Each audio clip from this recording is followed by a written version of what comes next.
नमस्कार दोस्तों, एक बार फिर से स्वागत है आपका हमारे YouTube चैनल जीएस बाय आकाश में। आज के इस क्लास में हम लोग स्टैटिक जीके के इंपॉर्टेंट प्रश्नों को पढ़ने वाले हैं और ये इंपॉर्टेंट क्लास आपके सभी प्रतियोगी परीक्षा के लिए इंपॉर्टेंट होगा। और इस क्लास में जितने भी प्रश्न लिए गए हैं सब किसी न किसी एग्जाम में पूछे गए हैं। और ये जो क्लास आप देख रहे हैं पीछे, ये हमारा 12 नंबर का क्लास है। अगर आप इसे नहीं देखे हैं तो इसे जाकर के देखिए।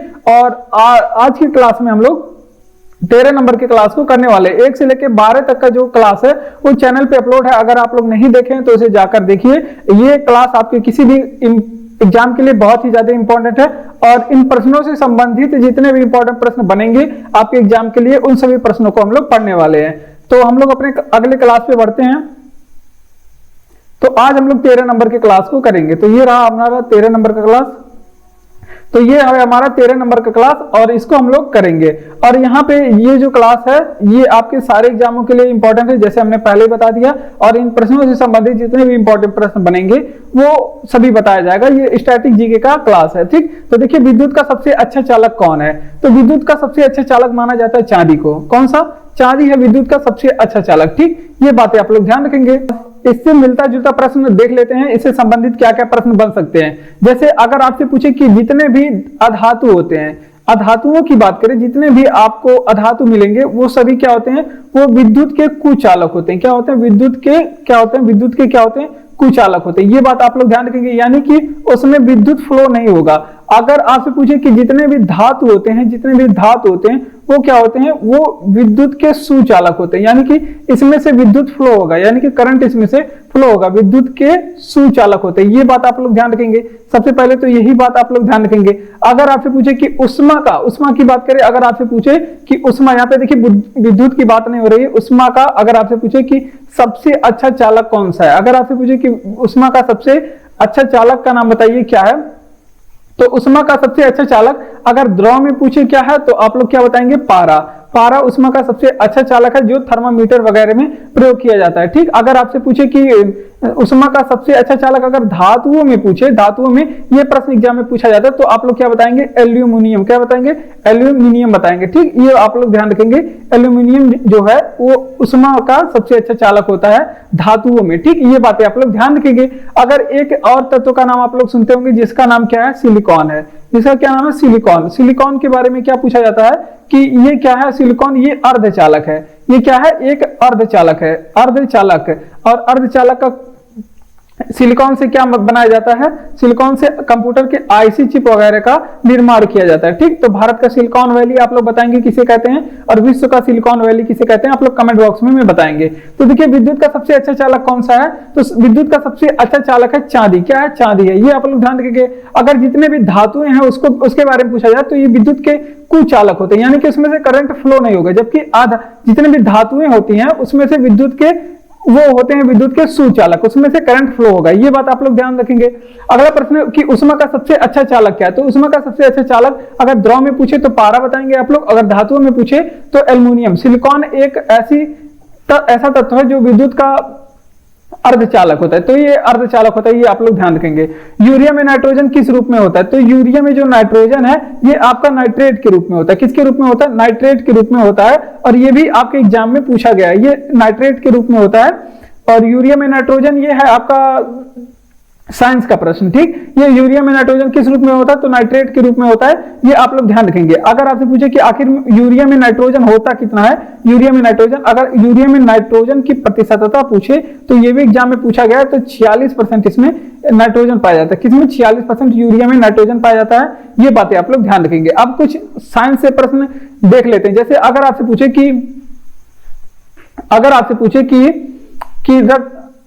पूछे कि यूरिया को रक्त से फिल्टर करने का काम शरीर का कौन सा अंग करता है? ये पूछा गया प्रश्न है कि यूरिया को रक्त से फिल्टर कौन सा शरीर का भाग करता है?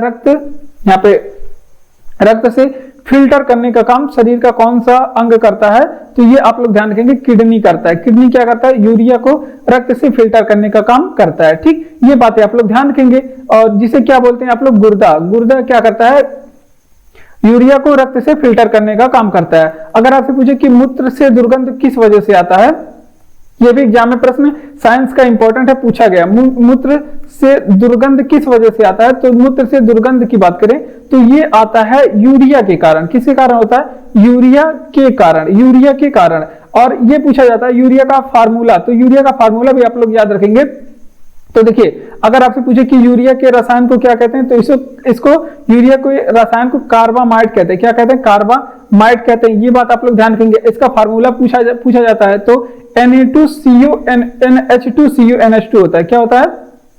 इसका फार्मूला यहां पे लिख लेते हैं, NH2CuNH2 होता है। ठीक, ये बहुत इजी है याद करना। NH2CO बीच में लगा देंगे, NH2 इसका फार्मूला होता है। तो इतनी बातें आप लोग यहां से ध्यान रखेंगे। तो इसका रिवीजन करिए। चलिए देखिए, यूरिया में नाइट्रोजन किस रूप में होता है? तो यूरिया में जो नाइट्रोजन होता है वो नाइट्रेट के रूप में होता है। अगर आपसे पूछे कि यूरिया में नाइट्रोजन का प्रतिशतता कितनी है, तो आप लोग बताएंगे 46% इसमें नाइट्रोजन पाया जाता है। ठीक, अब बात कर लेते हैं। अगर आपसे पूछे कि यूरिया को रक्त से फिल्टर कौन सा अंग करता है, तो किडनी का काम है। यूरिया को रक्त से फिल्टर करने का काम किडनी करता है। और मूत्र से दुर्गंध आता है, इसका कारण है यूरिया के कारण मूत्र से दुर्गंध आता है। यूरिया का रसायन क्या कहलाता है? कार्बामाइड कहलाता है। NH2CO NH2 इसका फार्मूला होता है। ये भी एग्जाम में कई बार पूछा गया। तो ये सारे प्रश्नों को आप लोग ध्यान रखेंगे। आपके किसी भी एग्जाम के लिए ये बहुत ही ज्यादा इंपॉर्टेंट हो सकता है। ठीक, अगला प्रश्न है, और ये साइंस से प्रश्न है। कह रहा है कि कौन सा रोग प्रोटोजोआ से होता है? तो यहाँ पे प्रोटोजोआ से होने वाले बहुत सारे रोग हैं, लेकिन हम लोग इसमें पढ़ने वाले मलेरिया के बारे में, क्योंकि मलेरिया भी प्रोटोजोआ के कारण होता है। किसके कारण? मलेरिया के। अगर आपसे पूछे कौन सा इसमें प्रोटोजोआ पाया जाता है, तो प्लाज्मोडियम प्रोटोजोआ पाया जाता है। आइए चलिए और भी कुछ बातें हम लोग देखते हैं। अगर आप ये क्लास लगातार करते हैं तो यहाँ पे आपके जीएस के सारे सब्जेक्ट का रिवीजन हो जाएगा। जीएस के सभी सब्जेक्टों का रिवीजन हो जाएगा, क्योंकि इसमें जीएस के सारे सब्जेक्ट से प्रश्न लिए गए हैं। ठीक, अब अगर आपसे पूछे कि मलेरिया आखिर होता क्यों है, इसके बारे में देख लेते हैं। अगर आपसे पूछे कि मलेरिया होता क्यों है, तो इसके लिए जिम्मेदार है आपका मादा एनाफिलीज मच्छर। कौन सा होता है? मादा एनाफिलीज मच्छर। ये भी एग्जाम में पूछा गया है, कौन से मच्छर जिम्मेदार होते हैं? मादा एनाफिलीज मच्छर के काटने से मलेरिया होता है। ठीक, ये बात आप लोग ध्यान रखेंगे। अगर आपसे पूछे कि मलेरिया की खोज मादा एनाफिलीज मच्छर के काटने से होता है, इस बात की खोज किसने की थी? तो रोनाल्ड रास ने इसकी खोज की थी। किसने? रोनाल्ड रास ने इसकी खोज की थी। ठीक, ये बातें आप लोग ध्यान रखेंगे। अगर आपसे पूछे कि इस मलेरिया से कौन सा अंग प्रभावित होता है, हमारे शरीर का कौन सा अंग प्रभावित होता है, तो यहां से आप लोग ध्यान रखेंगे, प्रभावित अंग करके लिख लीजिए। तो यहां से आपका आंत प्रभावित होता है। क्या प्रभावित होता है? तो इसे स्प्लीन प्रभावित होता है। क्या? प्लीहा। प्रभावित अंग क्या होता है? प्लीहा। ठीक, जिसे क्या बोलते हैं?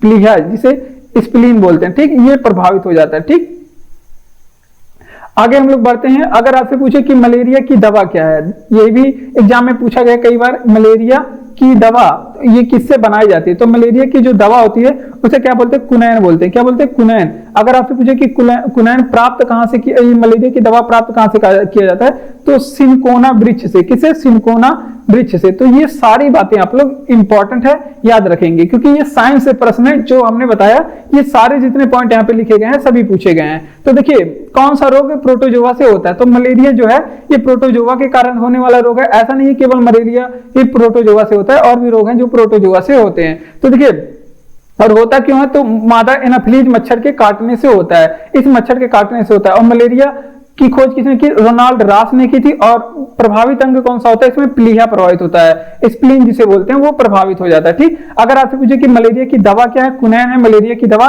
प्राप्त कहां से किया जाता है? तो सिनकोना वृक्ष से इसे प्राप्त किया जाता है। ठीक, इतनी बातें आप लोग ध्यान रखेंगे। अब अगर आपको इसका पीडीएफ चाहिए तो पीडीएफ चैनल का लिंक डिस्क्रिप्शन में दिया गया है। टेलीग्राम चैनल का लिंक, आप वहां पे जाकर के इसका पीडीएफ पा सकते हैं। अगर क्लास को अच्छा लग रहा है तो क्लास को आप लोग लाइक कर सकते हैं, चैनल को सब्सक्राइब करके हमारे साथ जुड़ सकते हैं इसी तरह के और भी क्लास पाने के लिए, और अपने दोस्तों में भी क्लास शेयर करिए। ठीक, बढ़ते हैं अपने अगले प्रश्न की ओर। और अगला प्रश्न है कि भारत में जूट उद्योग प्रमुख केंद्रित है। तो प्रमुख रूप से भारत में जूट उद्योग जो है पश्चिम बंगाल साइड में केंद्रित है। तो यहाँ पे पश्चिम बंगाल आप लोग लिखेंगे। कहां पे केंद्रित है? तो आप लोग ये ध्यान रखेंगे, जूट से जितने भी प्रश्न पूछे जाते हैं, और ये आता है जियोग्राफी में, उत्पादन में एक चैप्टर होता है वहां पे आता है। तो यहाँ पे जियोग्राफी से प्रश्न पढ़ने वाले हैं हम लोग। तो ये जियोग्राफी का प्रश्न है। तो देखिए, जूट का जो उत्पादन है वो पश्चिम बंगाल में होता है। ये आप लोग ध्यान रखेंगे। अगर आपसे पूछे कि जूट को और किस नाम से जाना जाता है, इसे क्या कहा जाता है जूट को, तो इसे सोने का रेशा कहा जाता है। क्या कहा जाता है? इसे सोने का रेशा कहा जाता है। ठीक, ये बातें आप लोग ध्यान रखेंगे। इसे क्या कहा जाता है? सोने का रेशा। अब जबकि कपास को पूछ ले क्या कहा जाता है? कपास को, तो इसे सफेद सोना कहा जाता है। क्या कहा जाता है? सफेद सोना कहा जाता है। आगे कपास के बारे में हम लोग देखने वाले हैं। तो देखिए सफेद सोना इसे कहा जाता है। ठीक, अगर आपसे पूछे कि भारत में जूट की खेती कहाँ की जाती है? मुख्य रूप से जूट की खेती भारत में कहां पे की जाती है? तो भारत में जो जूट की खेती है वो सुंदरवन का जो डेल्टा एरिया है वहां पे की जाती है, या फिर आप लोग लिख सकते हैं हुगली नदी क्षेत्र में। कहां पे? हुगली नदी क्षेत्र में यहां पे की जाती है। ठीक, ये बातें आप लोग ध्यान रखेंगे। अगर आपसे पूछे कि उत्तर प्रदेश, भारत में सबसे प्रथम जो जूट उद्योग है कहां पे खोला गया था? भारत में प्रथम जूट उद्योग कहां पे खोला गया था? तो भारत का जो प्रथम जूट उद्योग है ये कहां खोला गया था? तो रिसरा में खोला गया था। कहां पे? रिसरा में। और रिसरा कहां पे पड़ता है? कोलकाता में। ठीक, ये बातें आप लोग ध्यान रखेंगे क्योंकि ये भी एग्जाम में पूछा गया प्रश्न है। ठीक, तो इसका रिवीजन कर लेते हैं। देखिए भारत में जूट उद्योग प्रमुख केंद्रित कहां पे है? तो पश्चिम बंगाल में है। सबसे ज्यादा केंद्रित कहां पे? पश्चिम बंगाल में जूट उत्पादन होता है। और इसे क्या, जूट को क्या कहा जाता है? अगर आपसे पूछ ले तो जूट को सोने का रेशा कहा जाता है। क्या कहा जाता है? सोने का रेशा कहा जाता है। अगर आपसे पूछे कि कपास को क्या कहा जाता है? तो इसे सफेद सोना कहा जाता है। कपास को सफेद सोना। अगर उसके बाद जूट की खेती के बारे में पूछे तो हुगली नदी क्षेत्र में भारत में जूट की खेती की जाती है। अगर आपसे पूछे कि प्रथम जूट उद्योग कहां पे खोला गया था? तो रिसरा में खोला गया था। एक जगह का नाम है जो कि कहां पे पड़ता है? वो कोलकाता में पड़ता है। 1959 में प्रथम जूट उद्योग भारत में खोला गया था, 1959 में। ठीक, इतनी बातें आप लोग ध्यान रखेंगे। अगला प्रश्न जो कि हिस्ट्री से है, कह रहा है यहाँ पे देखिए, अब हिस्ट्री का रिवीजन आप लोग को करवाते हैं। देखिए किस शासक ने 4 अश्वमेध यज्ञ करवाए? 4 अश्वमेध यज्ञ किसने करवाए और 2 अश्वमेध यज्ञ किसने करवाए? तो 4 अश्वमेध यज्ञ के बारे में पूछा गया है। अब 2 अश्वमेध यज्ञ किसने करवाए थे ये भी पूछा गया है। ठीक, तो चलिए दोनों के बारे में देख लेते हैं। अगर आपसे पूछे कि 4 अश्वमेध यज्ञ किसने करवाया था?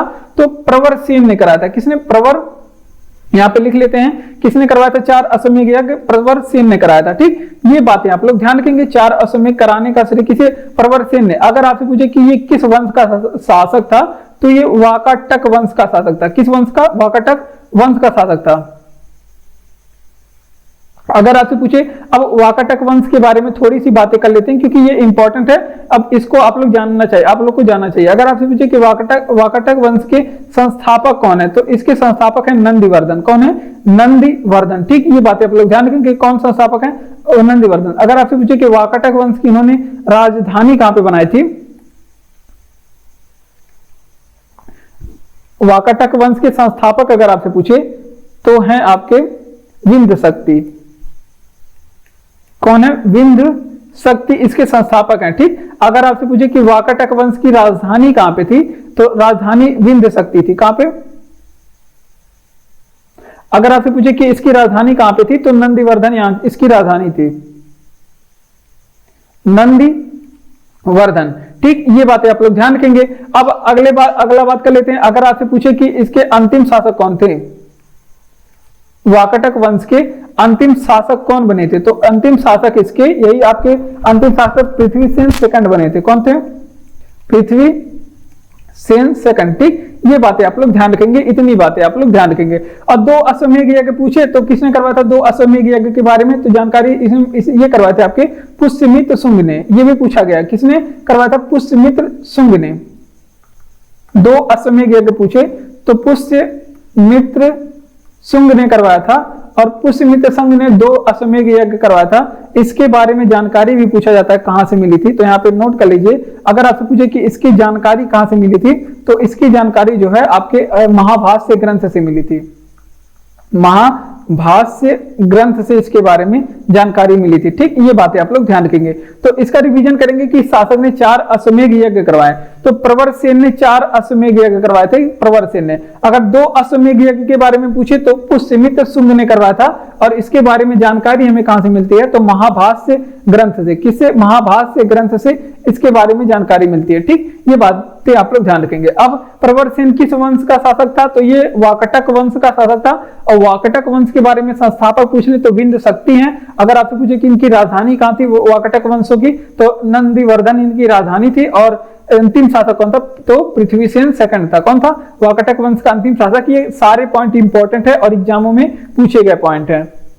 सती प्रथा का प्रथम साक्ष्य कहां से प्राप्त हुआ? तो अगर आपसे पूछे किस अभिलेख से मिला, तो आप लोग बताएंगे कि एरण अभिलेख से। कहां पे, किससे मिला था? एरण अभिलेख से सती प्रथा का प्रथम साक्ष्य मिला था। और ये आपका हिस्ट्री से संबंधित प्रश्न है, ठीक, हिस्ट्री का इंपॉर्टेंट प्रश्न है, ठीक, इतिहास का। अब एरण अभिलेख अगर आपसे पूछे कि एरण अभिलेख का संबंध किससे था, तो आप लोग क्या बताएंगे? ये एरण अभिलेख किससे संबंधित था? तो ये भानुगुप्त का था। एरण अभिलेख किसका था? तो ये भानुगुप्त का था। ये बात आप लोग ध्यान रखेंगे, भानुगुप्त का एरण अभिलेख था। अब सती प्रथा के बारे में बात कर लेते हैं। तो अगर आपसे पूछे कि सती प्रथा को समाप्त किसने किया था, तो सती प्रथा को देखिए समाप्त करने के बाद तो 1829 में इसकी समाप्ति हुई थी। अगर आपसे पूछे किसने किया था, तो विलियम बेंटिंग ने इसे समाप्त किया था। किसने? विलियम बेंटिंग ने सती प्रथा को समाप्त किया था, ठीक। ये बातें आप लोग ध्यान रखेंगे।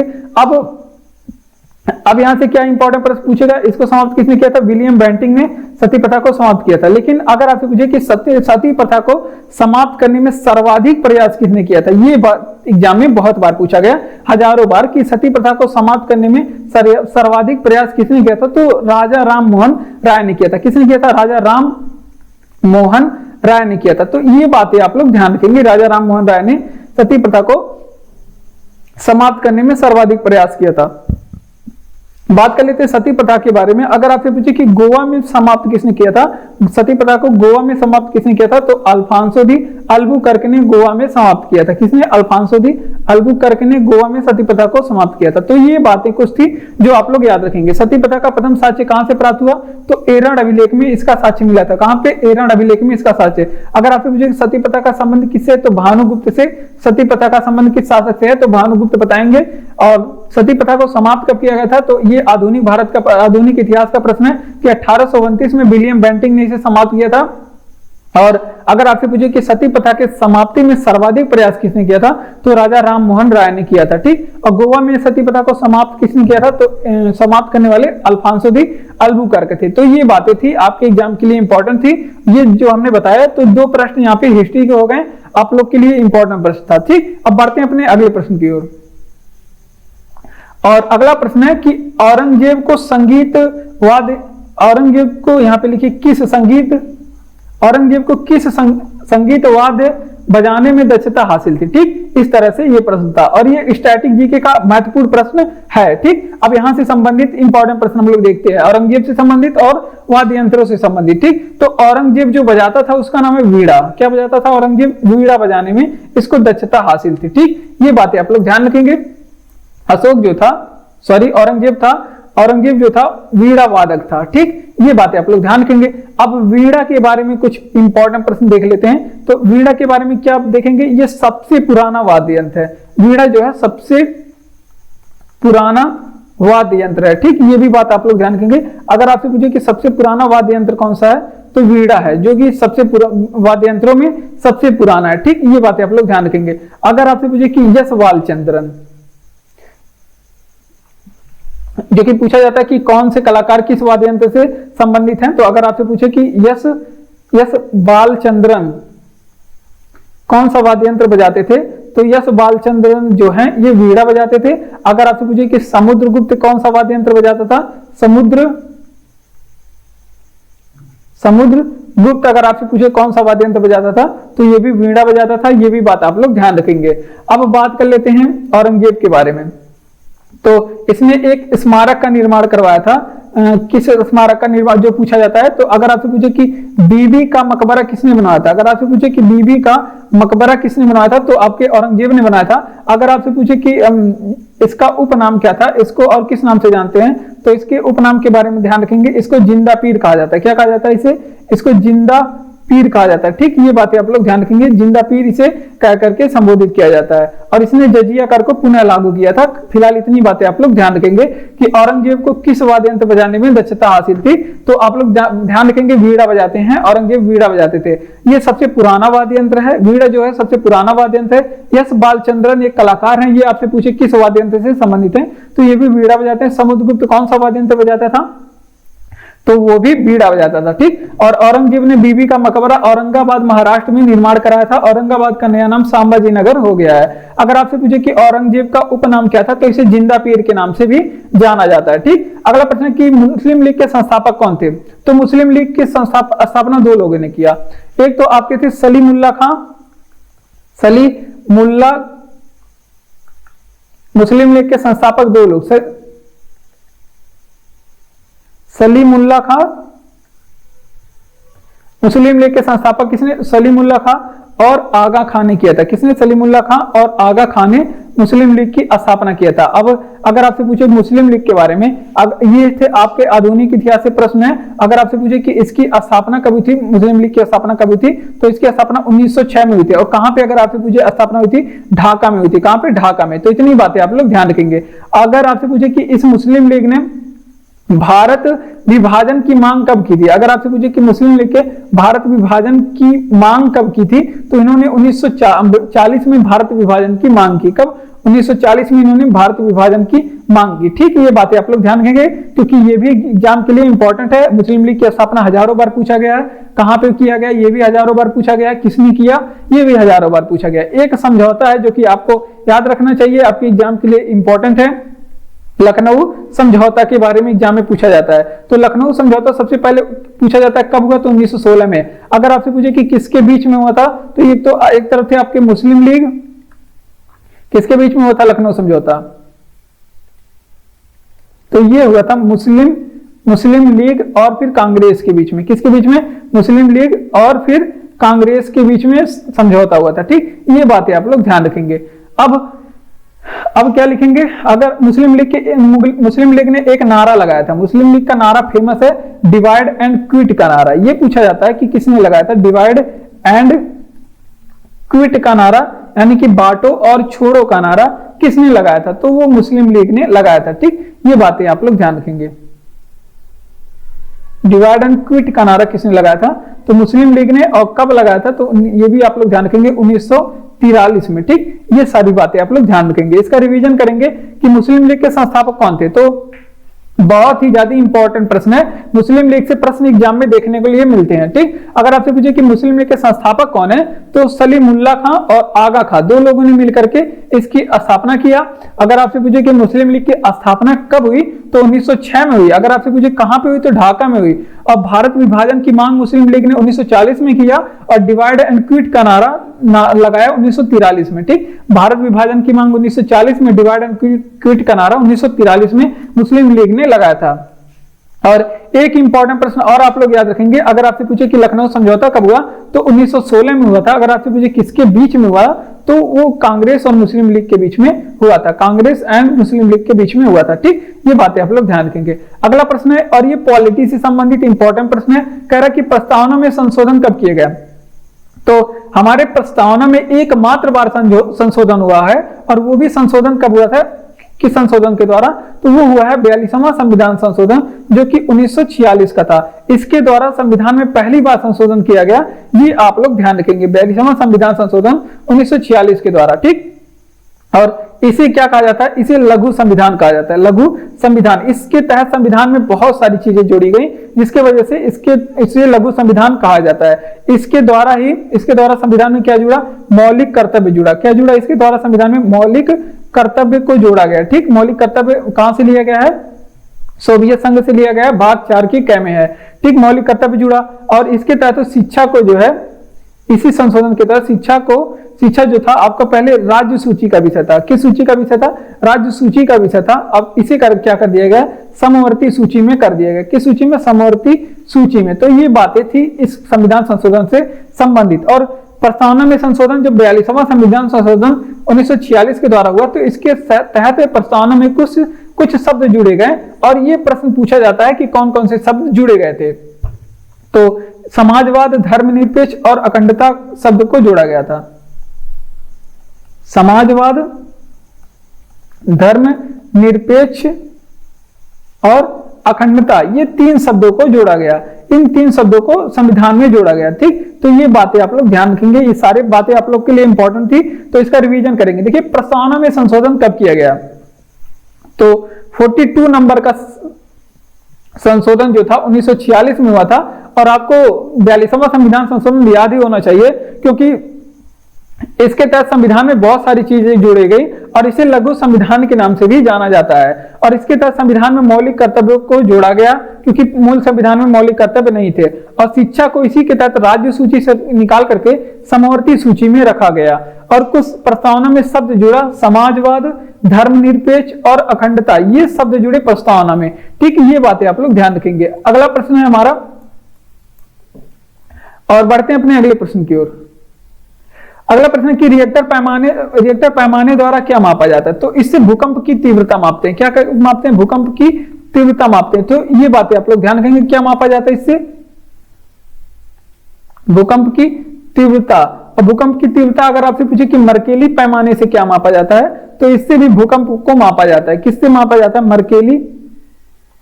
मर्केली पैमाने से अगर आपसे पूछे कि क्या मापा जाता है, तो मर्केली जो पैमाना है उससे भी भूकंप मापा जाता है। तो ये बातें दोनों आप लोग ध्यान रखेंगे। भूकंप मापने का पैमाना रिएक्टर पैमाना और फिर मर्केली पैमाना दोनों है। ठीक, अब कुछ और प्रश्नों को देख लेते हैं। अगर आपसे पूछे कि भूकंप के अध्ययन को क्या कहलाता है, जो आपके एग्जाम के लिए इंपॉर्टेंट होगा, और ये जियोग्राफी का प्रश्न है। ठीक, अगर आपसे पूछे कि भूकंप का अध्ययन क्या कहलाता है, तो भूकंप का जो अध्ययन है उसको सिस्मोलॉजी कहते हैं। क्या कहते हैं? सिस्मोलॉजी कहते हैं भूकंप का अध्ययन। ठीक, अगर आपसे पूछे भूकंप का अध्ययन हो गया सिस्मोलॉजी। अगर आपसे पूछे कि भूकंप जो तरंग होती है उसकी औसत गति क्या होती है, भूकंप तरंग की औसत गति कितनी होती है, तो भूकंप तरंग की जो औसत गति के बारे में पूछेगा, तो भूकंप तरंगों की औसत गति 8 मीटर प्रति सेकंड होती है। कितनी? 8 मीटर प्रति सेकंड होती है। अगर आपसे पूछे कि ऐसा कौन सा स्थान है विश्व में जहां पे सर्वाधिक भूकंप आते हैं, तो विश्व में सर्वाधिक भूकंप जो है वो प्रशांत महासागर में आता है। कहां पे? तो ये बात आप लोग भी ध्यान रखेंगे, प्रशांत महासागर में। ठीक, अब इसका रिवीजन करेंगे। देखिए, अगर आपसे पूछे कि रिएक्टर पैमाने द्वारा क्या मापा जाता है, तो इससे भूकंप की तीव्रता मापते हैं। क्या मापते हैं? कि भूकंप की तीव्रता क्या थी, इससे मापा जाता है। अगर मर्केली पैमाने से पूछे क्या मापा जाता है, तो इससे भी भूकंप को मापा जाता है। भूकंप का अध्ययन क्या कहलाता है? सिस्मोलॉजी कहलाता है भूकंप का अध्ययन। अगर आपसे पूछे कि भूकंप तरंग की औसत गति क्या होती है, 8 मीटर प्रति सेकंड होती है। ठीक, अगर आपसे पूछे कि विश्व में सर्वाधिक भूकंप कहां पे आते हैं, तो प्रशांत महासागर रीजन में सर्वाधिक भूकंप आते हैं। सर्वाधिक ज्वालामुखी भी यहीं पे आती है, जिसे क्या बोला जाता है? रिंग ऑफ फायर या फिर अग्नि वलय हिंदी में बोला जाता है। ये बातें आप लोग ध्यान रखेंगे। अगला प्रश्न है कि किस ग्रह को सांध्य का तारा कहते हैं, तो सांध्य का तारा किस ग्रह को कहते हैं? शुक्र ग्रह को कहते हैं। ठीक, अब शुक्र ग्रह के बारे में कुछ इंपॉर्टेंट प्रश्न देख लेंगे जो हमारे एग्जाम में पूछा जाता है, क्योंकि इसके बहुत सारे उपनाम है। अगर आपसे पूछे सांझ का तारा किसे कहते हैं, तो शुक्र ग्रह को। भोर का तारा किसे कहते हैं? शुक्र ग्रह को। अगर आपसे पूछे कि पृथ्वी की बहन किस ग्रह को कहते हैं, या फिर भगनी किसे कहते हैं, तो भी शुक्र ग्रह को, क्योंकि देखने में शुक्र की तरह, मतलब पृथ्वी की तरह है। ठीक, पृथ्वी की बहन शुक्र ग्रह को। अगर आपसे पूछे कि हमारे सौरमंडल का सबसे चमकीला ग्रह कौन सा है, सौरमंडल का सबसे चमकीला ग्रह कौन है, तो भी शुक्र। अगर आपसे पूछे कि पृथ्वी के सबसे निकट ग्रह कौन है, पृथ्वी के सबसे निकट ग्रह कौन सा है, तो भी आपके कौन सा हो जाएगा? शुक्र ग्रह हो जाएगा। तो इतनी सारी चीजें इससे आप लोग ध्यान रखेंगे। और आगे बढ़ते हैं। अगर आपसे पूछे चमकीला ग्रह तो शुक्र हो जाएगा, पृथ्वी की बहन तो भी शुक्र हो जाएगा। अगर आपसे पूछे कि पृथ्वी की भगनी किसे कहते हैं, तो भी शुक्र हो जाएगा। शुक्र ग्रह के बारे में कुछ इंपॉर्टेंट प्रश्न, अगर आपसे पूछे कि इसका प्रक्रमण, जो शुक्र ग्रह के बारे में क्या देखेंगे, अगर आपसे पूछे कि इसका घूर्णन किस दिशा से किस दिशा की ओर होता है, तो इसका घूर्णन जो है सारे ग्रह, मतलब 2 ग्रह ऐसे हैं जो कि पश्चिम से पूर्व घूमते हैं, तो ये भी पश्चिम से पूर्व घूमता है। किसे? पश्चिम से पूर्व की ओर घूमता है। तो ये बात आप लोग ध्यान रखेंगे, ये यूनिक है क्योंकि ये पूछा जाता है, पश्चिम से पूर्व की ओर घूमता है। और ये जियोग्राफी का प्रश्न है और आपके लिए बहुत ही ज्यादा इंपॉर्टेंट है। ठीक, अगर आपसे पूछ ले यहीं पे कि पृथ्वी के पड़ोसी ग्रह कौन से हैं, पृथ्वी के पड़ोसी ग्रहों के बारे में देख लेते हैं कौन कौन से। तो पृथ्वी के 2 पड़ोसी ग्रह हैं, क्योंकि एक राइट साइड में होगा, एक लेफ्ट साइड में होगा। तो एक साइड में है आपका शुक्र ग्रह, एक है आपका शुक्र ग्रह, और दूसरा है आपका कौन सा? शुक्र। एक तरफ है आपका मंगल ग्रह। ठीक, ये पृथ्वी के दो पड़ोसी ग्रह हैं। तो ये सौरमंडल से कुछ प्रश्न थे जिसे आप लोगों को ध्यान रखना है। कह रहा है कि किस ग्रह को सांझ का तारा कहते हैं, जो कि ये एग्जाम में पूछा गया है, हजारों बार यहाँ से प्रश्न पूछा गया शुक्र ग्रह से, और यहाँ से प्रश्न पूछने की ज्यादा संभावना होती है। इसी वजह से आप लोग याद रखेंगे शुक्र ग्रह को क्या बोलते हैं, सांझ का तारा, इसे भोर का तारा भी बोलते हैं, इसे पृथ्वी की बहन भी बोलते हैं, और इसे चमकीला ग्रह भी बोलते हैं। तो ये सारे उपनाम है इसके, ठीक। और पृथ्वी के सबसे निकट ग्रह पूछे तो भी शुक्र है, ठीक। अगर आपसे पूछे कि पृथ्वी के पड़ोसी ग्रह कौन कौन से हैं, तो पड़ोसी ग्रहों में एक तरफ है शुक्र ग्रह और एक तरफ है मंगल ग्रह, ठीक। और इसका घूर्णन पश्चिम से पूर्व होता है, जबकि ज्यादातर ग्रहों का क्या होता है, पूर्व से पश्चिम होता है। सॉरी, इसका जो घूर्णन है वो पूर्व से पश्चिम होता है। घूर्णन कहां से कहां तक होता है, पूर्व दिशा से पश्चिम दिशा की ओर इसका घूर्णन होता है, ठीक। ये एक शुक्र का और शनि का, दोनों का घूर्णन, शुक्र एंड शनि दोनों का घूर्णन जो है पश्चिम से पूर्व से पश्चिम होता है। तो ये बातें आप लोग ध्यान रखेंगे। तब बढ़ते हैं अपने अगले प्रश्न की ओर। और शुक्र ग्रह के पास कोई अपना उपग्रह नहीं है, ठीक। अगर आपसे पूछे कि पृथ्वी को 1 डिग्री देशांतर घूमने में कितना समय लगता है, तो पृथ्वी को 1 डिग्री देशांतर घूमने में 4 मिनट का समय लगता है। कितने मिनट का, 4 मिनट का समय लगता है, ठीक। अब देशांतरों के बारे में देख लेते हैं, 3 रेखाओं के बारे में हम आपको बताएंगे, उसके बारे में देख लेते हैं। अगर आपसे पूछे कि 1 डिग्री देशांतर को कौन सा रेखा कहते हैं, 1 डिग्री देशांतर को क्या बोलते हैं, और आपका 82.5 डिग्री देशांतर को क्या बोलते हैं, 82.5 डिग्री यहाँ पे लिखिए पूर्वी देशांतर, 0 डिग्री है ये, 0 डिग्री देशांतर या फिर 82.5 डिग्री पूर्वी देशांतर, ये दोनों रेखाओं के बारे में बताइए, इसे क्या बोलते हैं, इन रेखाओं का क्या नाम दिया गया है। अगर आपसे पूछे कि 180 डिग्री देशांतर रेखा को क्या कहते हैं, 180 डिग्री देशांतर रेखा को क्या कहते हैं, तो 0 डिग्री जो देशांतर है इसे ग्रीनविच मीन टाइम कहते हैं। क्या बोलते हैं, ग्रीनविच इसे ग्रीनविच मीन टाइम बोलते हैं। और ये पूरे विश्व की तिथि रेखा है, समय रेखा है, सॉरी पूरे विश्व की जो है समय रेखा है, ठीक। ये बातें आप लोग ध्यान रखेंगे, जिसे ग्रीनविच मीन टाइम बोलेंगे। और ये अंतरराष्ट्रीय आपकी समय रेखा है, क्या है, ये है आपका अंतरराष्ट्रीय समय रेखा, ठीक। ये बातें आप लोग समझ चुके हैं। अगर आपसे पूछे कि 82.5 डिग्री पूर्वी देशांतर क्या है, तो ये भारत का समय रेखा है। क्या है, भारत का समय रेखा। ये भी बात आपको कई बार बताया गया है। भारत का समय रेखा क्या है, 82.5 डिग्री पूर्वी देशांतर है, ठीक। अगर आपसे पूछे कि 180 डिग्री देशांतर क्या है, तो 180 डिग्री जो देशांतर होता है उसको क्या कहते हैं, अंतरराष्ट्रीय तिथि रेखा। ये है क्या, ये है अंतरराष्ट्रीय तिथि रेखा, ठीक। तो ये बातें आप लोग ध्यान रखेंगे, इसे अंतरराष्ट्रीय तिथि रेखा। तो कुछ रेखाओं के बारे में हम लोगों ने पढ़ा, जैसे देशांतर रेखाओं के बारे में पूछ रहा था कि पृथ्वी को 1 डिग्री देशांतर घूमने में कितना समय लगेगा, तो इसको घूमने में 4 मिनट का समय लगेगा, जिसे आप लोग ध्यान रखेंगे। अब 0 डिग्री देशांतर रेखा को क्या कहते हैं, 82.5 डिग्री पूर्वी देशांतर रेखा को क्या कहते हैं, और 180 डिग्री देशांतर रेखा को क्या कहते हैं। तो देखिए जो 0 डिग्री देशांतर रेखा है उसे ग्रीनविच मीन टाइम बोलते हैं, यह है अंतरराष्ट्रीय समय रेखा। और जो 82.5 डिग्री पूर्वी देशांतर है वो भारत का मानक समय रेखा है, ठीक। और 180 डिग्री जो देशांतर रेखा है इसे अंतरराष्ट्रीय तिथि रेखा बोलते हैं। क्या बोलते हैं, अंतरराष्ट्रीय तिथि रेखा, ठीक। अब इसी क्रम में हम लोग बढ़ेंगे अपने अगले प्रश्न की ओर। अगला प्रश्न है, अगर आपसे पूछे कि प्लास्टर ऑफ पेरिस किससे बनता है, अगर आपसे पूछ ले कि प्लास्टर ऑफ पेरिस किससे बनता है, तो यहाँ पे कुछ छूटा क्या यार पीछे, हाँ एक प्रश्न छूट गया है। अगर आपसे पूछे कि वायुमंडल की सबसे निचली सतह को क्या कहते हैं, तो वायुमंडल की जो सबसे निचली सतह है उसे क्षोभ मंडल कहते हैं। क्या कहते हैं, क्षोभ मंडल कहते हैं, ठीक। ये बातें आप लोग ध्यान रखेंगे। अब बढ़ते हैं अपने अगले प्रश्न की ओर।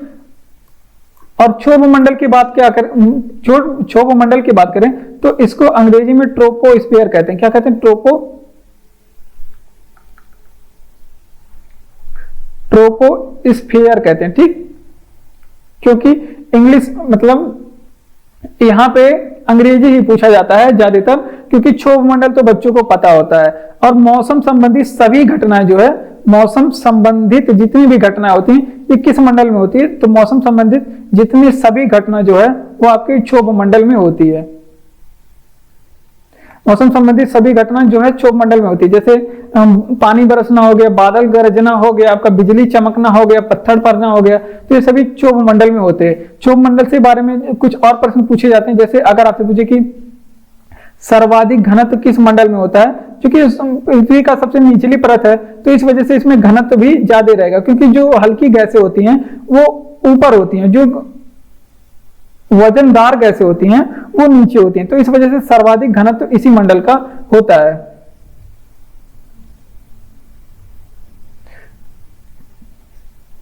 ठीक, आगे बात कर लेते हैं। अगर आपसे पूछे कि सर्वाधिक घनत्व इसे, अगर आपसे पूछे कि सर्वाधिक जलवाष्प किस में होता है, सर्वाधिक जलवाष्प, क्योंकि ये भी पूछा गया है एग्जाम में, अलग अलग एग्जाम में अलग तरह से प्रश्न पूछे जाते हैं, तो सर्वाधिक जलवाष्प वाला मंडल पूछे तो यही है। इसमें जलवाष्प कितने होते हैं, तो लगभग इसमें 90%, हाँ लगभग 90% इसमें जलवाष्प पाए जाते हैं। ठीक, और इसकी धरातल क्षोभ मंडल की अगर आपसे पूछे कि धरातल से ऊंचाई कितनी होती है, इसकी धरातल से ऊंचाई कितनी होती है क्षोभ मंडल की, तो धरातल से ऊंचाई लगभग यहाँ पे 14 किलोमीटर तक होती है। ठीक, ये सारी बातें आप लोग ध्यान रखेंगे क्षोभ मंडल से। ये प्रश्न छूट जा रहा था जो कि आपके लिए बहुत ही ज्यादा इंपॉर्टेंट था, ये जियोग्राफी का प्रश्न है। देखिए, अगर आपसे पूछे कि वायुमंडल की सबसे निचली सतह को क्या कहते हैं, तो वायुमंडल की सबसे निचली सतह को क्षोभ मंडल बोलते हैं, जिसे ट्रोपोस्फीयर बोलते हैं। और मौसम संबंधी जितनी भी घटनाएं होती हैं वो सभी क्षोभ मंडल में पाई जाती हैं।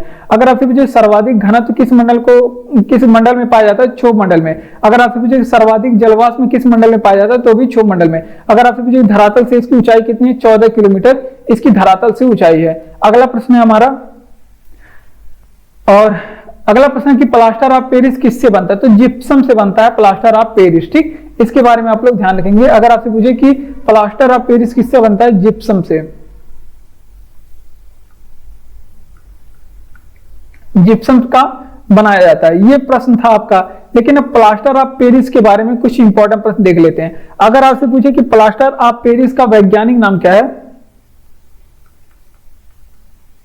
जो कि पूछा गया है, प्लास्टर ऑफ पेरिस का वैज्ञानिक नाम क्या होता है, तो इसका कैल्शियम सल्फेट हाइड्रेट होता है वैज्ञानिक नाम, कैल्शियम सल्फेट हाइड्रेट इसका वैज्ञानिक नाम होता है। ये बातें आप लोग ध्यान रखेंगे, हाइड्रेट। और इसका रासायनिक सूत्र भी एग्जाम में, प्लास्टर ऑफ पेरिस का रासायनिक सूत्र भी पूछा गया है कि क्या होता है, तो प्लास्टर ऑफ पेरिस का जो रासायनिक सूत्र होता है CaSO4, क्या होता है CaSO4, उसके बाद हाफ H2O इसका फार्मूला होता है, क्या है CaSO4 और हाफ H2O इसका फार्मूला होता है। ठीक, ये बात आप लोग ध्यान रखेंगे। अगर आपसे पूछे कि जो जिप्सम है, जिप्सम के बारे में कुछ इंपॉर्टेंट प्रश्न देख लेते हैं। अगर आपसे पूछे कि इसका सर्वाधिक उत्पादन कहां पे, किस राज्य में किया जाता है, जिप्सम का सर्वाधिक उत्पादन के बारे में पूछे किस राज्य में होता है, तो राजस्थान में होता है। कहां पे जिप्सम का सर्वाधिक उत्पादन, भारत का राजस्थान राज्य करता है। अगर आपसे पूछ ले कि वहीं पे, अगर आपसे पूछे कि सर्वाधिक उत्पादन राजस्थान राज्य करता है और इसका प्रयोग कहां पे, एक जगह पे इसका प्रयोग किया जाता है, क्योंकि एग्जाम में पूछा जाता है, तो कहीं कहीं पे मिट्टी जो होती है अम्लीय हो जाती है, जिसके कारण क्या होता है कि जिसके कारण कोई भी फसल नहीं उग पाता है। तो अम्लीय मृदा की अम्लीयता को दूर करने के लिए इसका प्रयोग किया जाता है। क्यों प्रयोग किया जाता है, कि अम्लीय मृदा की अम्लीयता को दूर करने के लिए इसका प्रयोग किया जाता है। ठीक, अब इसका रिवीजन कर लेते हैं। देखिए, अगर आपसे पूछे कि प्लास्टर ऑफ पेरिस किससे बना होता है, तो जिप्सम का बना होता है। किससे, जिप्सम का बना होता है। इसका अगर आपसे पूछे कि इसका वैज्ञानिक नाम क्या है, तो कैल्शियम सल्फेट हाइड्रेट इसका वैज्ञानिक नाम है। अगर आपसे पूछे कि रासायनिक नाम इसका क्या है, तो रासायनिक नाम CaSO4 हाफ H2O इसका रासायनिक नाम है। ठीक, ये बातें आप लोग ध्यान रखेंगे। अगर आपसे पूछे कि इसका सर्वाधिक उत्पादन, प्लास्टर ऑफ पेरिस का सर्वाधिक उत्पादन कहां पे होता है, तो राजस्थान राज्य में होता है। इसका प्रयोग कहां पे किया जाता है, तो एक जगह पे प्रयोग तो बहुत सारी जगहों पे किया जाता है, लेकिन जो हमारे एग्जाम में पूछा गया है कि इसका प्रयोग जो है वो अम्लीय मृदा जो होती है, कहीं कहीं मिट्टी अम्लीय हो जाती है, तो उसकी अम्लीयता दूर करने के लिए जिप्सम का प्रयोग किया जाता है। उस पे पूरे पे जिप्सम को गिराया जाता है, जिससे उसकी अम्लीयता दूर हो जाती है। तो ये बातें आप लोग ध्यान रखेंगे। अगला प्रश्न कि मछलियां किसकी सहायता से सांस लेती हैं, तो मछलियां जो है अपने गलफड़ों की सहायता से सांस लेती है। अगर इंग्लिश में पूछे तो गिल्स, की सहायता से सांस लेती है। किसकी सहायता से? गिल्स की सहायता से सांस लेती हैं। ये बातें आप लोग ध्यान रखेंगे। अगर आपसे पूछे कि यहाँ पे क्या क्या प्रश्न पूछ सकता है मछलियों से, तो मछलियों के यकृत तेल में कौन से विटामिन होती है? तो मछलियों के यकृत तेल में अगर आपसे पूछे कि विटामिन के बारे में, तो इसमें विटामिन डी पाया जाता है। क्या पाया जाता है? विटामिन डी पाया जाता है। अगर आपसे पूछे कि यहीं पे मछलियों का अध्ययन क्या कहलाता है? मछलियों का अध्ययन क्या कहलाता है? अगर आपसे पूछे कि मछलियों का अध्ययन क्या कहलाता है, तो मछलियों का अध्ययन इकथ्योलॉजी कहलाता है। क्या कहलाता है? इकथ्योलॉजी कहलाता है। अब आगे बात कर लेते हैं। अगर आपसे पूछे कि मछली पालन क्या कहलाता है? मछली पालन को क्या कहलाता है, क्या कहा जाता है? तो मछली पालन को पीसी कल्चर बोलते हैं। क्या बोलते हैं? पीसी कल्चर बोलते हैं। तो ये सारी बातें आप लोग ध्यान रखेंगे क्योंकि इंपॉर्टेंट थे। तो अगर आपसे पूछे कि मछली किसकी सहायता से सांस लेती हैं, तो गलफड़ों की सहायता से, जिसे गिल्स भी बोला जाता है, इसकी सहायता से मछलियां सांस लेती हैं। अगर आपसे पूछे कि यकृत तेल में क्या होता है, तो विटामिन डी, इस यकृत तेल में, मछलियों के यकृत तेल में विटामिन डी पाया जाता है। अब बात कर लेते हैं मछलियों का अध्ययन क्या कहलाता है, तो इकथ्योलॉजी में मछलियों का अध्ययन किया जाता है। और मछली पालन क्या कहलाता है? पीसी कल्चर में मछलियों का पालन किया जाता है। तो इतनी बातें आप लोग ध्यान रखेंगे। यहां से बढ़ते हैं अपने अगले प्रश्न की ओर। और अगला प्रश्न है कि अगर आपको क्लास अच्छा लग रहा हो तो क्लास को सब्सक्राइब करिए, चैनल को सब्सक्राइब करिए, वीडियो को लाइक करिए, शेयर करिए अपने दोस्तों तक। कमेंट बॉक्स में कमेंट करके बताइए कि ये क्लास आपको कैसा लगा। पीडीएफ आपको टेलीग्राम पे मिलेगा, लिंक डिस्क्रिप्शन में दिया गया है। बढ़ते हैं हम लोग अपने अगले प्रश्न की ओर। अब बढ़ते हैं अपने अगले प्रश्न पर। अगला प्रश्न है कि दूध से क्रीम किस प्रक्रिया से बनाई जाती है? तो देखिए, दूध से क्रीम पूछे या फिर कपड़ा सुखाना उसमें पूछे, वॉशिंग मशीन में कपड़ा सुखाने की बात करें, ये दोनों प्रश्न पूछा जाता है। कपड़ा सुखाने की बात करें या फिर दूध से क्रीम बना रहे, तो दोनों होता है अपकेंद्रीय बल के कारण। कौन सा बल के कारण? अपकेंद्रीय बल। ठीक, ये बातें आप लोग ध्यान रखेंगे। ये अपकेंद्रीय बल के वजह से होता है। और कपड़ा सुखाना भी पूछ ले वॉशिंग मशीन में, तो भी अपकेंद्रीय बल के कारण, अपकेंद्रीय बल के कारण होता है। ठीक, ये बातें आप लोग ध्यान रखेंगे। अब जबकि एक प्रश्न और यहां से पूछा जाता है, अगर आपसे पूछे कि मौत के कुएं में जो मोटरसाइकिल वगैरह चलाए जाते हैं, मौत के कुएं में, वो अगर आपसे पूछे कि किस बल के कारण होता है, मौत के कुएं में एग्जाम्पल देके पूछे तो वो किस बल का उदाहरण है, मौत के कुएं में वो किस बल का उदाहरण है, तो वो आपका ध्यान रखेंगे अभिकेंद्रीय बल का उदाहरण है। कैसे बल का? अभिकेंद्रीय बल का उदाहरण है। तो ये सारी बातें आप लोग ध्यान रखेंगे। ये साइंस से प्रश्न है, ये साइंस से प्रश्न है और ये आपके लिए इंपॉर्टेंट है। देखिए, फिर से इसका रिवीजन करेंगे कि दूध से क्रीम किस प्रक्रिया से बनाई जाती है। तो अपकेंद्रीय बल के द्वारा दूध से क्रीम बनाई जाती है। किस बल के द्वारा? अपकेंद्रीय बल के द्वारा दूध से क्रीम बनाई जाती है। ठीक, ये बात आप लोग ध्यान रखेंगे। अगर वॉशिंग मशीन में कपड़ा सुखाने की बात कर दे तो भी अपकेंद्रीय बल, जबकि मौत के कुएं में पूछे कौन सा बल होता है, तो उसमें अभिकेंद्रीय बल के कारण वहां पे मोटरसाइकिल चलाना संभव हो पाता है। और अगला प्रश्न है reserve bank of India, RBI के बारे में प्रश्न है कि मुख्यालय कहां पे? तो आरबीआई का मुख्यालय मुंबई में है। कहां पे है? मुंबई में। अब आरबीआई के बारे में इंपॉर्टेंट प्रश्न देख लेते हैं। अगर आपसे पूछे कि आरबीआई का स्थापना कब हुआ था, अगर आपसे पूछे कि आरबीआई की स्थापना कब हुआ था, तो ये बताएंगे 1 अप्रैल 1935 को हुआ था। कब हुआ था? 1 अप्रैल 1935 को इसका स्थापना हुआ था। अगर आपसे पूछे कि आरबीआई का राष्ट्रीयकरण कब हुआ था, अगर आपसे पूछे कि आरबीआई का राष्ट्रीयकरण कब हुआ था, तो इसका राष्ट्रीयकरण जो है 1 जनवरी, दोनों इंपॉर्टेंट है और दोनों एग्जाम में पूछा गया 1949 को हुआ था। 1 जनवरी 1949 को हुआ था। ये बात आप लोग ध्यान रखेंगे। अगर आपसे पूछे कि आरबीआई के पहले गवर्नर कौन थे, अगर आपसे पूछे कि आरबीआई के पहले गवर्नर के बारे में बताइए कौन थे, तो शक्तिकांत दास थे। आरबीआई के पहले गवर्नर का नाम क्या है? शक्तिकांत दास है। ठीक, ये बात आप लोग ध्यान रखेंगे। शक्तिकांत दास आरबीआई के पहले गवर्नर थे। अगर आपसे पूछे कि आरबीआई के पहले भारतीय गवर्नर कौन थे, अगर आपसे पूछे कि आरबीआई के पहले गवर्नर कौन थे, तो ओसबॉर्न स्मिथ। अगर आपसे पूछे कि पहले भारतीय गवर्नर कौन थे, वर्तमान समय में गवर्नर शक्तिकांत दास है। ठीक,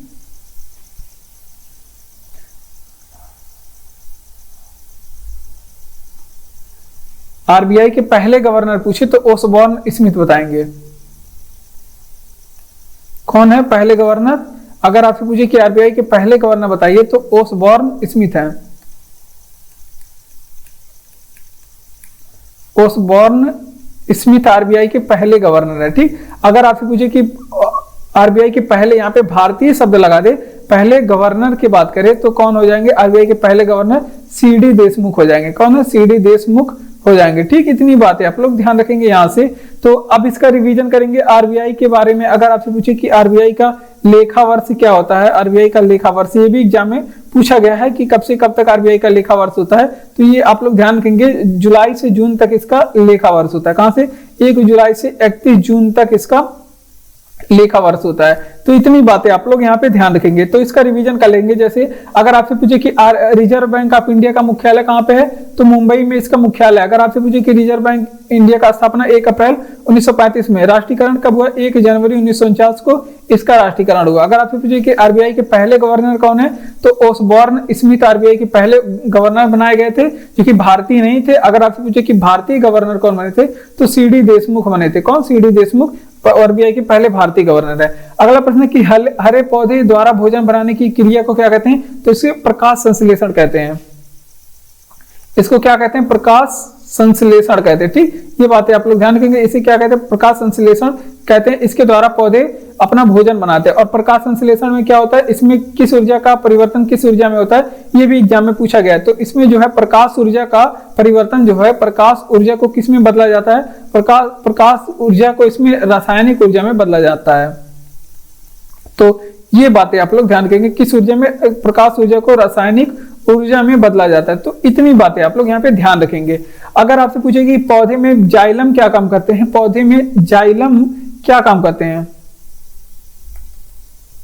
पौधे में अगर जाइलम के बारे में पूछे क्या काम करते हैं, तो इसमें जल का परिवहन करते हैं। इसमें क्या करते हैं? जल का परिवहन करते हैं। ये बातें आप लोग ध्यान रखेंगे। अगर आपसे पूछे कि पौधे में फ्लोएम क्या काम करते हैं, अगर आपसे पूछे पौधे में फ्लोएम क्या काम करते हैं, तो इसमें ये खनिज का परिवहन करते हैं। पौधों में खनिज का परिवहन करने का काम करते हैं। ठीक, इतनी बातें आप लोग यहाँ पे ध्यान रखेंगे। अब इसका रिवीजन करेंगे। देखिए, अगर आपसे पूछे कि हरे पौधे द्वारा भोजन बनाने की प्रक्रिया, ये साइंस से प्रश्न है और ये इंपॉर्टेंट प्रश्न है आपके लिए। देखिए, हरे पौधे द्वारा भोजन बनाने की प्रक्रिया को क्या कहते हैं? प्रकाश संश्लेषण कहते हैं। क्या कहते हैं? प्रकाश संश्लेषण। और इसमें प्रकाश ऊर्जा को रासायनिक ऊर्जा में बदला जाता है। प्रकाश ऊर्जा को रासायनिक ऊर्जा में बदला जाता है प्रकाश संश्लेषण क्रिया के द्वारा, प्रकाश ऊर्जा को रासायनिक ऊर्जा में। जाइलम पौधे में पाया जाता है, एक ऊतक है, और ऊतक ये क्या काम करता है? ये पौधे में जल का परिवहन, यानी कि एक स्थान से दूसरे स्थान को सभी भागों में, पौधे के सभी भागों में जल को पहुंचाता है। फ्लोएम क्या काम करता है? ये खनिज का परिवहन करता है, यानी कि पौधों में खनिज को एक स्थान से दूसरे स्थान तक पहुंचाने में काम करता है फ्लोएम। तो ये बातें आप लोग ध्यान रखेंगे। ये पौधों में पाए जाने वाले कुछ ऊतक थे। अगला प्रश्न है कि सीमांत गांधी किसे कहा जाता है, तो सीमांत गांधी जो खान अब्दुल गफ्फार खान को कहा जाता है। ठीक, किसे सीमांत गांधी कहते हैं, तो ये बात आप लोग नोट करेंगे। खान अब्दुल गफ्फार खान को, खान अब्दुल गफ्फार खान को सीमांत गांधी कहते हैं। ठीक, ये बातें आप लोग ध्यान रखेंगे। अब खान अब्दुल गफ्फार खान को सीमांत गांधी भी कहते हैं और इन्हें मुस्लिम गांधी भी कहते हैं। क्या कहते हैं? इन्हें ही मुस्लिम गांधी के नाम से भी जानते हैं और इन्हें ही सीमांत गांधी, मुस्लिम गांधी, इन्हें फ्रंटियर गांधी के नाम से भी जानते हैं। फ्रंटियर गांधी के नाम से भी जाना जाता है। ठीक, अगर आपसे पूछे कि ये कहाँ के रहने वाले हैं, तो ये पाकिस्तान के रहने वाले हैं। कहाँ के? पाकिस्तान के रहने वाले हैं। ये पहले एकमात्र ऐसे भारतीय हैं, पहले भारतीय हैं जिन्हें भारत रत्न से सम्मानित किया गया। अब इन्होंने एक आंदोलन शुरुआत की थी जिसका नाम था लाल कुर्ती आंदोलन। लाल कुर्ती आंदोलन के बारे में ये पूछा जाता है कि इसकी शुरुआत किसने की थी, तो ये आप लोग जान ही गए हैं कि इसकी शुरुआत जो है 1930 में किसने की थी, तो खान अब्दुल गफ्फार खान ने किया था। किसने किया था? खान अब्दुल गफ्फार खान ने किया था। तो ये सारी कुछ बातें थी। और इस लाल कुर्ती आंदोलन को पूछा जाता है, क्या कहा जाता है? इसे खुदाई खिदमतगार भी कहा जाता है। क्या कहा जाता है? क्योंकि ये पाकिस्तानी संगठन था तो इसे खुदाई खिदमतगार भी कहा जाता है। खुदाई खिदमतगार कहा जाता है। खुदाई खिदमतगार कहा जाता है। ठीक, ये बात आप लोग ध्यान रखेंगे। खिदमत, तो ये कुछ बातें थी जो आपके लिए इंपॉर्टेंट था। हमने बताया ये स्टैटिक जीके का इंपॉर्टेंट प्रश्न है और स्टैटिक जीके का इंपॉर्टेंट प्रश्न कह रहा है कि किसे सीमांत गांधी कहा जाता है, तो खान अब्दुल गफ्फार खान को सीमांत गांधी कहा जाता है। अगर आपसे पूछे कि मुस्लिम गांधी किसे कहा जाता है तो भी खान अब्दुल गफ्फार खान को, फ्रंटियर गांधी पूछ ले तो भी खान अब्दुल गफ्फार खान को कहा जाता है। इन्होंने लाल कुर्ती आंदोलन 1930 में शुरू किया था और इसे क्या कहा जाता है, खुदाई खिदमतगार इस आंदोलन को कहा जाता है। तो ये इतनी बातें थी जो आपके लिए इंपॉर्टेंट था। विश्व का सबसे बड़ा द्वीप कौन सा है? विश्व का सबसे बड़ा द्वीप पूछे तो ग्रीनलैंड है। ग्रीनलैंड के बारे में अब इंपॉर्टेंट प्रश्न देख लेते हैं। ये वर्ल्ड जियोग्राफी का प्रश्न है, ये वर्ल्ड जियोग्राफी का प्रश्न है। और देखिए अब यहां से आपके जियोग्राफी के प्रश्नों का रिवीजन कराया जाएगा। देखिए विश्व का सबसे बड़ा द्वीप कौन सा है तो ग्रीनलैंड है। अगर आपसे पूछे कि ग्रीनलैंड किस महाद्वीप का हिस्सा है, अगर आपसे पूछे किस महाद्वीप का हिस्सा है तो ग्रीनलैंड जो है ये आपके उत्तरी अमेरिका महाद्वीप का हिस्सा है। किसके? उत्तरी अमेरिका महाद्वीप का हिस्सा है। ठीक, ये बातें आप लोग ध्यान रखेंगे। अगर आपसे पूछे कि ग्रीनलैंड पे अधिकार किस देश का है, अगर आपसे पूछे कि ग्रीनलैंड पे अधिकार किस देश का है तो इस पे अधिकार है आपका, ग्रीनलैंड पे किस देश का अधिकार है तो इस पे अधिकार है आपका डेनमार्क का। किसका अधिकार है? डेनमार्क का अधिकार है, जो कि इस पे पूरा अधिकार किसका? डेनमार्क का। तो ये प्रश्न ग्रीनलैंड से पूछे जाते हैं। अगर आपसे पूछ ले कि डेनमार्क की राजधानी क्या है, अगर आपसे पूछे कि डेनमार्क की राजधानी क्या है तो कोपेनहेगन है। क्या है? कोपेनहेगन डेनमार्क की राजधानी है। तो इतनी बातें आप लोग यहाँ पे ध्यान रखेंगे। तो अब इसका रिवीजन करेंगे। देखिए अगर आपसे पूछे कि विश्व का सबसे बड़ा द्वीप कौन सा है, ग्रीनलैंड है विश्व का सबसे बड़ा द्वीप। ये हिस्सा है उत्तरी अमेरिका का। कहां का हिस्सा है? उत्तरी अमेरिका का। ठीक, ये बातें आप लोग ध्यान रखेंगे। इस पे अधिकार किसका? डेनमार्क का अधिकार है। इसने राजधानी अपनी कहां पे? कोपेनहेगन। डेनमार्क की राजधानी क्या है? कोपेनहेगन है। ठीक है, ये बातें आप लोग ध्यान रखेंगे। अगला प्रश्न कि स्वतंत्र भारत के प्रथम राष्ट्रपति कौन है? तो स्वतंत्र भारत के पहले राष्ट्रपति जो बनाए गए थे डॉक्टर राजेंद्र प्रसाद बनाए गए थे। कौन है? डॉक्टर राजेंद्र प्रसाद। अब डॉक्टर राजेंद्र प्रसाद के बारे में अब इंपॉर्टेंट प्रश्न हम लोग यहाँ पे देखेंगे जो डॉक्टर राजेंद्र प्रसाद से संबंधित होंगे और ये आधुनिक इतिहास से प्रश्न है। ठीक, तो आधुनिक भारत से प्रश्न है। तो देखिए डॉक्टर राजेंद्र प्रसाद के बारे में क्या इंपॉर्टेंट प्रश्न, ये संविधान सभा के अस्थायी अध्यक्ष थे। ये भी एग्जाम में पूछा गया है कि संविधान सभा के अस्थायी अध्यक्ष कौन थे, तो संविधान सभा के अस्थायी अध्यक्ष बनाए गए थे डॉक्टर राजेंद्र प्रसाद, जबकि अस्थायी अध्यक्ष किसे बनाया गया था? सच्चिदानंद सिन्हा को। तो ये हैं संविधान सभा के अस्थायी अध्यक्ष। अब डॉक्टर राजेंद्र प्रसाद के बारे में और क्या क्या प्रश्न इंपॉर्टेंट है आपके लिए, तो यहाँ पे देख लेते हैं सारे प्रश्नों का। देखिए अगर आपसे पूछे कि डॉक्टर राजेंद्र प्रसाद की उपाधि क्या थी, इनकी एक उपाधि थी, इन्हें देश रत्न कहा जाता था। क्या कहा जाता? देश रत्न के नाम से इन्हें संबोधित किया जाता था। अगर आपसे पूछे कि देश रत्न इन्हें किसने कहा था, इन्हें देश रत्न किसे कहा था, तो महात्मा गांधी जी ने सबसे पहले इन्हें देश रत्न कह के संबोधित किया। तो ये बातें आप लोग ध्यान रखेंगे। अब बात कर लेते हैं, अगर आपसे पूछे कि डॉक्टर राजेंद्र प्रसाद के बारे में क्या क्या प्रश्न और देख लेते हैं। अगर आपसे पूछे कि सदाकत आश्रम, एक था सदाकत आश्रम, और ये पूछा जाता है सदाकत आश्रम ये संबंधित किससे है, इसका संबंध किससे है, तो सदाकत आश्रम का संबंध आप लोग ध्यान रखेंगे डॉक्टर राजेंद्र प्रसाद से है। अगर आपसे पूछे कि इनकी समाधि स्थल को क्या कहा जाता है, डॉक्टर राजेंद्र प्रसाद की समाधि स्थल कहां पे बनाई गई है, तो ये महाप्रणाम घाट है इनकी समाधि स्थल। ठीक, महाप्रयाण घाट, महाप्रयाण घाट किसी समाधि स्थल है डॉक्टर राजेंद्र प्रसाद की। तो ये बातें आप लोग ध्यान रखेंगे।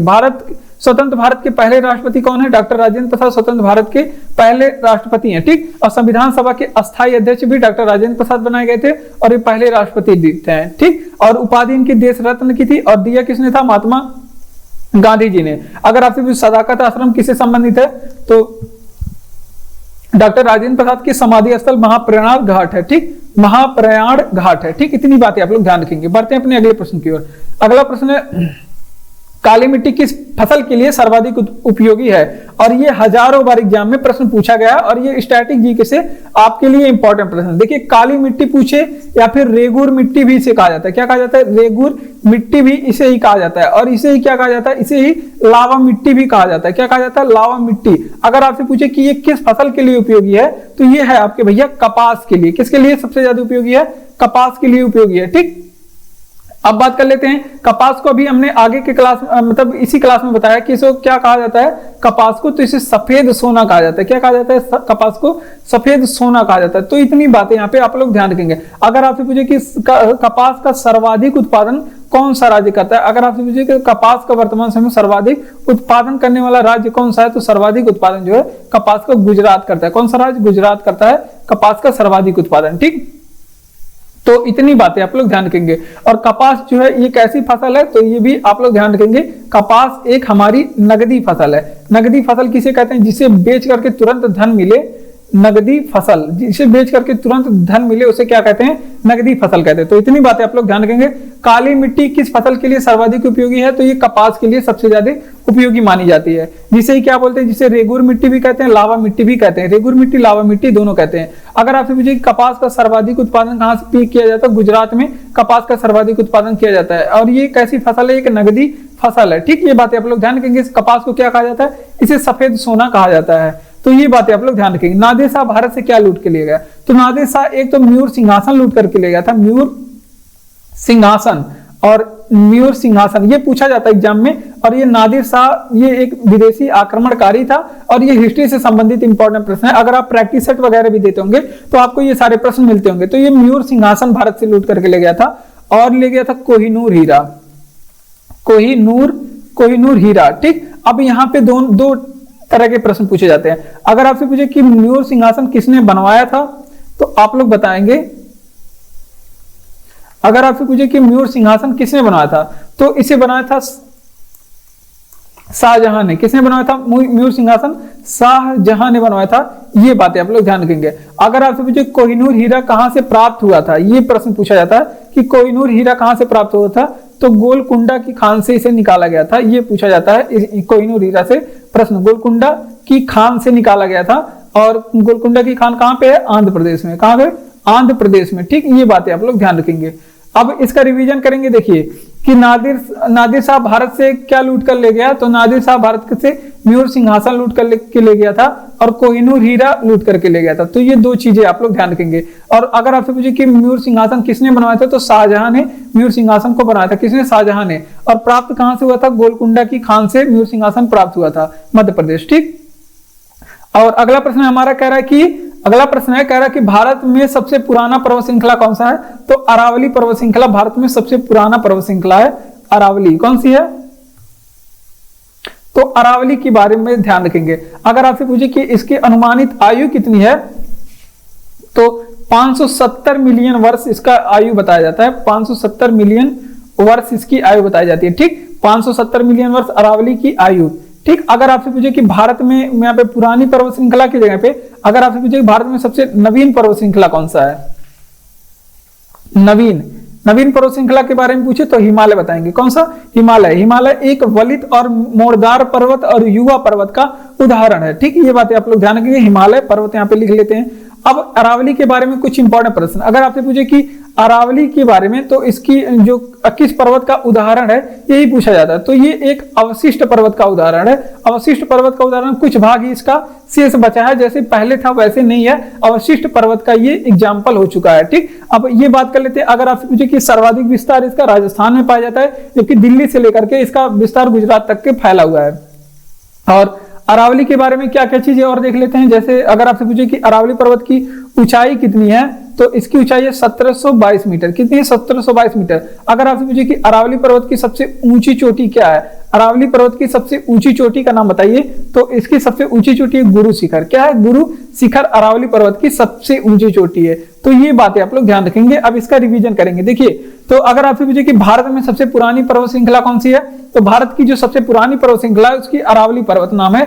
आयु इसका अनुमानित आयु है 570 मिलियन वर्ष इसकी अनुमानित आयु है। अगर आपसे पूछे कि उदाहरण कौन से पर्वत का है अरावली, तो ये एक अवशिष्ट पर्वत का उदाहरण है। ये भी एग्जाम में पूछा गया है। ऊंचाई हजारों बार पूछा गया 1722 मीटर। और कौन ऊंची चोटी भी पूछा गया है, गुरु शिखर है हजारों बार। नवीन वलित पर्वत हमारे भारत में कौन सा है तो हिमालय है। हिमालय टोटल भारत में नहीं है लेकिन इसका कुछ विस्तार भारत में भी है, तो ये भारत में माना जाएगा। ठीक, ये बातें आप लोग ध्यान रखेंगे। अगला प्रश्न है कि भारत की सबसे लंबी स्थलीय सीमा किस देश से लगती है। अगर आपसे पूछे कि लंबी स्थलीय सीमा किस देश से लगती है तो आप लोग बताएंगे बांग्लादेश के साथ। किससे? बांग्लादेश के साथ सबसे ज्यादा भारत सीमा लगाता है। अगर आपसे पूछे कि सबसे छोटी सीमा किस देश के साथ भारत की लगती है तो अफगानिस्तान के साथ भारत की सबसे छोटी सीमा लगती है। ठीक, ये दोनों बात आप लोग ध्यान रखेंगे। अब बात कर लेते हैं, अगर आपसे पूछे कि भारत की सीमा कितने राज्यों के साथ लगती है। अगर आपसे पूछे कि भारत की सीमा कितने देशों के साथ लगती है तो 7 देशों के साथ भारत की सीमा लगती है। देख लीजिए कौन कौन से। तो पाकिस्तान आप लोग ध्यान रखेंगे, पाकिस्तान के बाद अफगानिस्तान, अभी हमने बताया पाकिस्तान अफगानिस्तान के साथ भारत की सीमा लगती है, पाकिस्तान अफगानिस्तान, उसके बाद चीन हो गया, चीन हो गया, नेपाल हो गया, चेपाल नहीं नेपाल, चीन हो गया, उसके बाद नेपाल हो गया, फिर उसके बाद भूटान आपका हो गया, म्यांमार हो जाएगा, भूटान के बाद म्यांमार हो जाएगा, उसके बाद म्यांमार के बाद कौन सा आपका बांग्लादेश। ठीक, इस तरह से 4 राज्यों के पास 7 देशों के साथ भारत सीमा साझा करता है। ठीक, ये बातें आप लोग ध्यान रखेंगे। यहाँ पे है 5 ऊपर 2 7। ठीक, अब इसका रिवीजन करेंगे। देखिए भारत की सबसे लंबी स्थलीय सीमा किस देश के साथ लगती है, तो सबसे ज्यादा सीमा जो है बांग्लादेश के साथ भारत साझा करता है, और सबसे छोटी सीमा अफगानिस्तान के साथ भारत सीमा साझा करता है। अब बात कर लेते हैं, अगर आपसे पूछे कि भारत सीमा साझा आखिर कितने देशों के साथ करता है, तो 7 देशों के साथ भारत सीमा साझा करता है। कौन कौन से देश हैं? पाकिस्तान है आपका, अफगानिस्तान है, चीन है, नेपाल है, भूटान है, म्यांमार है। ठीक, ये बातें आप लोग ध्यान रखेंगे। अगला बात है कि धरती पर कितने प्रतिशत पानी है, तो भारत धरती पे 71% पानी है। अगर आपसे पूछे कि भारत धरती पे कितने प्रतिशत स्थल है, तो इसमें 29% इसमें स्थल है। अगर आपसे पूछ ले, अब बढ़ते हैं अपने अगले प्रश्न की ओर। अगर आपसे पूछे कि हमारी पृथ्वी पे नाइट्रोजन कितनी प्रतिशत है, अगर आपसे पूछे कि पृथ्वी पे नाइट्रोजन कितनी प्रतिशत, तो 78% हमारे पृथ्वी पे वायुमंडल में 78%, 08 भी आप लोग लिख लीजिए, इतनी जो है नाइट्रोजन है। अगर ऑक्सीजन की बात करें हमारे पृथ्वी पे कितने हैं, तो ऑक्सीजन 21% है। ठीक, लगभग 21%। तो इतनी बातें आप लोग ध्यान रखेंगे। तो इसका रिवीजन करेंगे। अगर आपसे पूछे कि धरती पे पानी कितनी है, 71%, स्थल कितना है, 29%। अगर आपसे पूछे कि नाइट्रोजन कितना है, तो 78.08%, ऑक्सीजन पूछे तो 21%। ठीक, इतनी बातें आप लोग ध्यान रखेंगे। सौरमंडल का सबसे बड़ा ग्रह तो बृहस्पति हो जाएगा, हमने हजारों बार आपको बताया है, और ये इंपॉर्टेंट प्रश्न कई बार एग्जाम में पूछा गया है। अगर आपसे पूछे कि सौरमंडल का सबसे छोटा ग्रह बताइए, सौरमंडल का सबसे छोटा ग्रह बताइए, तो आपका कौन सा हो जाएगा? बुध ग्रह हो जाएगा सौरमंडल का सबसे छोटा ग्रह। अगर आपसे पूछे सौरमंडल के बारे में सबसे छोटा ग्रह क्या हो जाएगा? बुध हो जाएगा। ठीक, ये बातें आप लोग ध्यान रखेंगे। अब बात कर लेते हैं, अगर आपसे पूछे सौरमंडल में कुल ग्रह कितने हैं, अगर आपसे पूछे सौरमंडल में कुल ग्रह कितने हैं, तो कुल ग्रह है 9। कितने हैं सौरमंडल में? कुल ग्रह कितने हैं? 8 है। ठीक, अब 8 हो गया। ठीक, अब बात कर लेते हैं, अगर आपसे पूछे कि लाल ग्रह किसे कहते हैं, सौरमंडल में लाल ग्रह किसे कहते हैं, तो मंगल ग्रह को लाल ग्रह कहते हैं। किसे? मंगल ग्रह को लाल ग्रह कहते हैं। अगर आपसे पूछे हमारे सौरमंडल में क्षुद्र ग्रह भी पाए जाते हैं, और ये पूछा गया है एग्जाम में कई बार कि क्षुद्र ग्रह किन ग्रहों के बीच में पाया जाता है, तो क्षुद्र ग्रह जो है ये मंगल एंड बृहस्पति के बीच में पाया जाता है, मंगल एंड बृहस्पति के बीच में पाया जाता है। ठीक, ये बातें आप लोग ध्यान रखेंगे। अब अगला प्रश्न है, अगर आपसे पूछे कि यहां पे लिख लीजिए मंगल और बृहस्पति के बीच पाया जाता है। अब अगर आपसे पूछे कि चारों तरफ वलय किस ग्रह के पाया जाता है, चारों तरफ वलय किस ग्रह के चारों तरफ वलय पाया जाता है, वलय मतलब रिंग भी आपको मिल सकता है, तो वो पाया जाता है आपके शनि के। ठीक, ये भी एग्जाम में पूछा गया प्रश्न है, इंपॉर्टेंट है, इसे भी आप लोग नोट करेंगे। ठीक, अगर आपसे पूछे कि लेटा हुआ ग्रह किसे कहा जाता है, लेटा हुआ ग्रह किसे कहा जाता है, तो ये आप लोग ध्यान रखेंगे, यूरेनस को लेटा हुआ ग्रह कहा जाता है।